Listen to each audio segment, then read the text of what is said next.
Students, cytoskeleton part second हम पढ़ेंगे और साइटोस्केलेटन फिलामेंट्स के बारे में हम स्टडी करेंगे। हम सबसे पहले एक्टिन फिलामेंट्स, जिनको माइक्रोफिलामेंट्स भी कहते हैं, इसके बारे में स्टडी करेंगे। ये एक सिंगल एक्टिन फिलामेंट है and it is composed of two protein chains.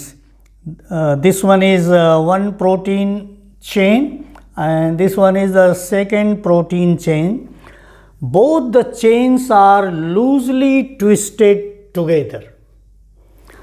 या हम ये भी कह सकते हैं two strands of pearls twisted together, loosely twisted together. ये देखिए लूजली, टाइटली नहीं है, लूजली ट्विस्टेड हैं।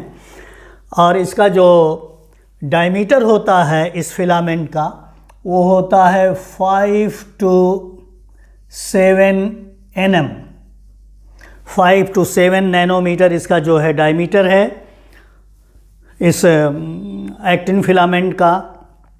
और जो ये चेन बनती है, ये प्रोटीन चेन जो बनती है, वो प्रोटीन सब यूनिट जो इसमें इनकॉर्पोरेट होती है, उस सब यूनिट को कहते हैं actin. Actin which is a globular protein. तो ग्लोब्यूलर प्रोटीन से जो एक्टिन है, उसकी सब यूनिट मिल के जो कि पर्ल की तरह से हैं, एक एक सब यूनिट पर्ल की तरह से दिखती है, उससे मिलके ये पॉलीमर चेन बनती है। ये जो पॉलीमेरिक चेन है, ये स्ट्रक्चरल पोलैरिटी शो करती है। इसमें एक माइनस एंड है, एक प्लस एंड है। जो न्यूक्लिएशन सेंटर होता है, जो स्टार्टिंग सेंटर होता है पॉलीमराइजेशन का, यूनिट्स को जोड़ने का, वो माइनस एंड होता है, और जिधर चेन बढ़ती जाती है वो प्लस एंड होता है। तो ये एक्टिन फिलामेंट्स जो हैं वो स्ट्रक्चरल पोलैरिटी शो करते हैं। ये न्यूक्लिएशन सेंटर यहाँ से होगा, यहाँ से ये स्टार्ट हो जाएगी और यहाँ इस तरफ ये एंड करेगी। तो इधर प्लस एंड है, इधर माइनस एंड है। इसकी एक एक सब यूनिट, एक एक पर्ल जो है वो एक्टिन मॉलिक्यूल है, और एक्टिन जो होता है एक ग्लोब्यूलर प्रोटीन होती है। तो उसके मिलने से ये पॉलीमेरिक चेन बनती है। और दो polymeric chain, two polymeric chains, two protein chains loosely twisted together and they form a actin filament. Actin filaments आप यहाँ देख रहे हैं, ये सेल मेम्ब्रेन है या प्लाज्मा मेम्ब्रेन है। ये प्लाज्मा मेम्ब्रेन के जस्ट विनिथ, उसके ठीक नीचे ये एक्टिन फिलामेंट्स होते हैं। और एक्टिन फिलामेंट्स जो होते हैं वो लोनली नहीं होते हैं, they form bundles. Actin filaments they form bundles, और वो बंडल्स जो होते हैं वो या तो बंडल फॉर्म में होंगे। Filaments are often found in massive parallel bundles और इन ए ब्रांचिंग नेटवर्क। या तो ये मैसिव पैरेलल बंडल होंगे। पैरेलल का मतलब आप समझ रहे हैं कि जो दो लाइंस एक दूसरे से कभी नहीं मिलती हैं, वो पैरेलल होती हैं। तो ये पैरेलल बंडल्स होंगे, या ये ब्रांचिंग नेटवर्क बनाएंगे जस्ट विनिथ द प्लाज्मा मेम्ब्रेन और सेल मेम्ब्रेन। तो ये, और आप देख रहे हैं कि ये सब गोल्जी है, ये राइबोसोम्स है, ये दूसरे फिलामेंट्स हैं, ये माइटोकॉन्ड्रिया है, और बकिया ये साइटोप्लाज्म का पोर्शन है। ये माइक्रोफिलामेंट्स क्या क्या सेलुलर एक्टिविटीज़ करते हैं, क्या क्या सेल के अंदर फंक्शन परफॉर्म करते हैं, वहाँ हमने यहाँ पर लिस्ट कर दिया है आपको। सबसे पहले है सेल शेप चेंजेस। जो सेल के शेप्स चेंज होते हैं समय समय पर, तो उसमें ये माइक्रोफिलामेंट्स जो हैं वो हेल्पफुल होते हैं। Number second, cytoplasmic streaming.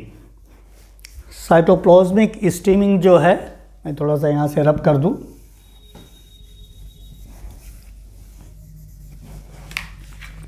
Cytoplasmic streaming means हो गया कि साइक्लोसिस।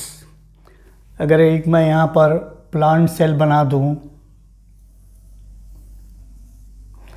और ये सेंट्रल वैक्यूल हो गई, सेंट्रल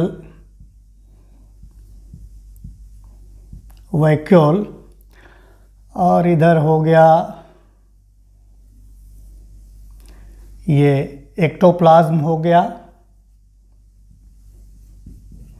एक्टोप्लाज्म, ये एंडोप्लाज्म है, एक्टोप्लाज्म, एंडोप्लाज्म, और इसमें क्लोरोप्लास्ट भी पाए जाएंगे।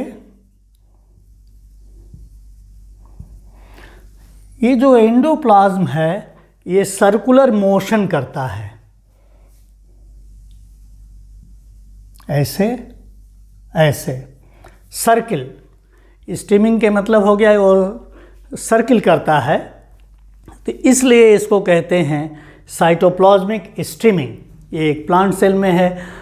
और दूसरा है अमीबॉयड लोकोमोशन। अमीबॉयड लोकोमोशन आप फेमिलियर होंगे। अमीबॉयड लोकोमोशन से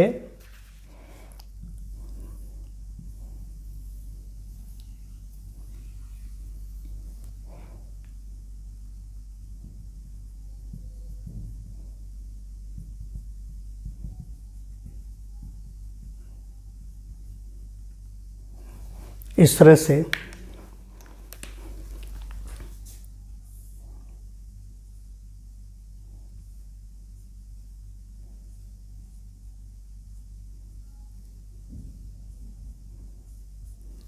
ये स्यूडोपॉड है, स्यूडोपॉड।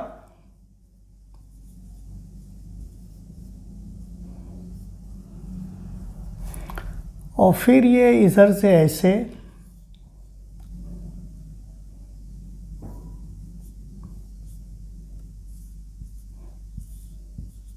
एक्टोप्लाज्म, एंडोप्लाज्म, ये सॉल जेल बदलता रहेगा।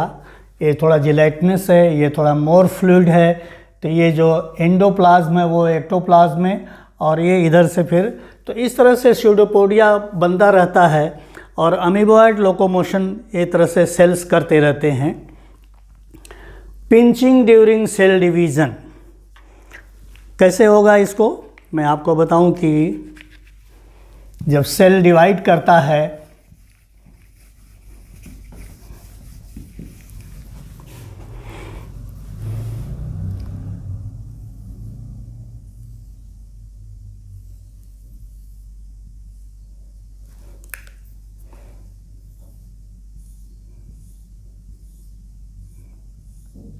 तो इस तरह से एक कंट्रैक्टाइल रिंग बनती है, और सेल जो है डिवीज़न के समय दो सेल्स में बढ़ जाते हैं, ये कंट्रैक्टाइल रिंग बनती है। तो ये और ये पिंच होके आ जाएगा, या कभी कभी माइक्रोविलाई बनती है ऐसे, या सेल अपने सरफेस से कोई चीज़ लेता है, बाहर से अंदर करता है। तो इस तरह से एक ये वेस्किल बनती है, और वो ये धीरे धीरे ये दोनों मेम्ब्रेन यहाँ पर मिलके फ्यूज़ हो जाएंगी, और ये इस तरह से ये पिंचिंग हो जाएगी। पिंच होके चीज़ें आ जाएंगी एक दूसरे में। पिंचिंग ड्यूरिंग, ये पिंचिंग हो गई। दूसरी पिंचिंग वहाँ पर जो एंडोसाइटोसिस होती है उस समय भी होती रहती है।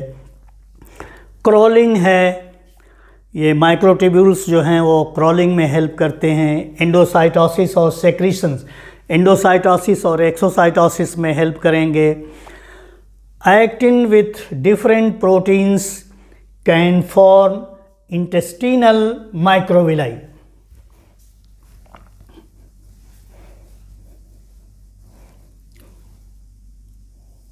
इस तरह से इंटेस्टिनल माइक्रोविलाई बनेंगी, और इसके अंदर ये देखिए ये एक्टिन फिलामेंट्स हैं,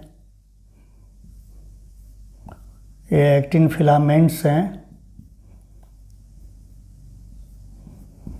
दीज आर एक्टिन फिलामेंट्स। ये जो ब्लू कलर में एक्टिन फिलामेंट्स हैं, ये जैसे माइक्रोविलाई है। तो ये जो है इंटेस्टिनल माइक्रोविलाई फॉर्म होने में माइक्रोफिलामेंट्स जो हैं हेल्पफुल हैं। नेक्स्ट फंक्शन इसका जो हो जाता है cellular contraction. Small contractile bundles in the cytoplasm can act like muscles of a cell। इसमें कैसे होगा हम आपको बता दें।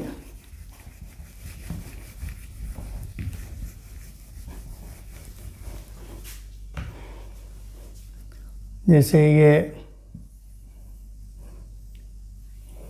एक सेल है, ये इसका ये न्यूक्लियस है और इसमें जो माइक्रोट्यूब्यूल्स हैं वो इस तरह से रहेंगे।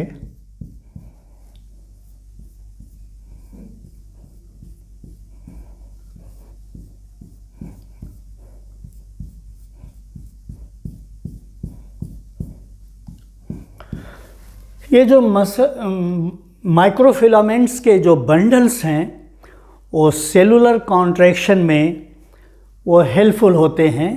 ये माइक्रोफिलामेंट्स के बंडल्स हैं और माइक्रोफिलामेंट्स कभी एलोन नहीं पाया जाता है, दे फॉर्म बंडल्स और क्रॉस कनेक्शन।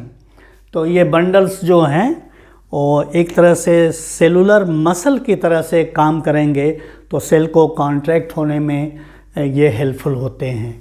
तो these are the few functions in which microfilaments participate in the cellular activities।